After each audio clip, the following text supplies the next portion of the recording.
ఇంతవరకు బతుకుతాదని మీరు ఇంతవరకు ఇన్ని రోజులు ప్రయత్నం చేశారు, ఇప్పుడు చనిపోయింది. దీనివల్ల కారణం ఎవరు అనుకుంటున్నారు? వాళ్ళు చెప్పకపోవడమే మా పాప ప్రాణం పోవడానికి కారణమని మాకు అర్థమైపోయింది సార్. అంటే ఏం చెప్పకపోవడం? నిజం చెప్పకపోవడం అక్కడ జరిగినప్పుడు ఆ పాప ఏ విధంగా ఉండిందో, ఆ పాపకు హర్షి అనే పాపకు 9th క్లాస్ చదివే, కస్తూరిబాయిలో చదివే హర్షి అనే పాపకు తప్పించి మాకెవరికి తెలియదు.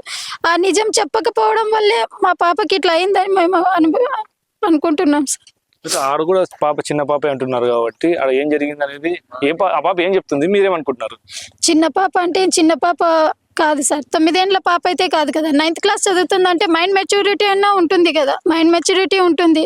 చిన్న పిల్లల్ని ఎట్లా క్యూర్ చేసుకోవాలో వాళ్ళకు కూడా తెలిసి ఉంటుంది కదా. అట్లాంటప్పుడు పాప అక్కడ జరిగింది సరే, యాక్సిడెంటల్ గా జరిగినా కానీ మా పాపకి నిజం చెప్పాలి కదా సార్. వాళ్ళు మాకు ట్రీట్మెంట్ ఇవ్వడానికైనా కోసమన్నా అక్కడ అనంతపురంలో 6 రోజులు ఉన్నాము. సర్జరీ అయింది. ఆ సార్ యశోద హాస్పిటల్లోన ఆ సార్ గాని పిలిపించండి అమ్మా, ఒక్కసారి నేను కనుక్కుంటామన్నా మేము గాని చెప్పినాము.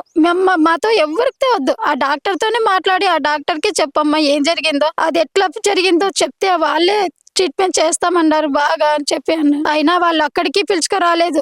ఇక్కడికి వచ్చి మేము 12 రోజులు అవుతుంది, ఇక్కడికి పిలుచుకురాలే. కనీసం ఒక్క ఫోన్ లేదు వాళ్ళ ద్వారా నుంచి కూడా, ఏ రెస్పాన్స్ లేదు. పోలీసు వాళ్ళు కూడా నాకు కేసు నమోదు చేసుకున్నారు, అది వాళ్ళ ద్వారా కూడా మాకు ఏ ఇన్ఫర్మేషన్ కూడా రాలేదు.